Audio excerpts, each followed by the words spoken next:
एक व्यक्ति, एक बौरक विश्वास से ज़िंदा रहता है। जिस दिन हमारा विश्वास हमसे छीना जाता है, उस दिन हम मालिक से गुलाम बन जाते हैं। We live in hope, and the day that hope is taken away from us, from the owners of the land, from the honey bazaars, we become the slaves. Don't let anyone take that hope away from you. ये जो आपके अंदर आशा है, वो कोई आपसे छीन नहीं सकता। अगर छीना तो हमारा नेक्स्ट जनरेशन, आपका परिवार, आपका बच्चा, आपका खुद का भविष्य कहीं नहीं रहेगा। मैं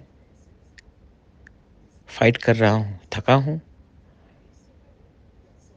तबीयत ठीक नहीं है, थका हूँ, लेकिन मैं फाइट कर रहा हूँ कॉन्स्टिट्यूशनल सॉल्यूशन के लिए। और मैं जानता हूँ कि जब तक मैं आपके बारे डिमांड करूँगा और अपने बारे नहीं, हमें मिलेगा।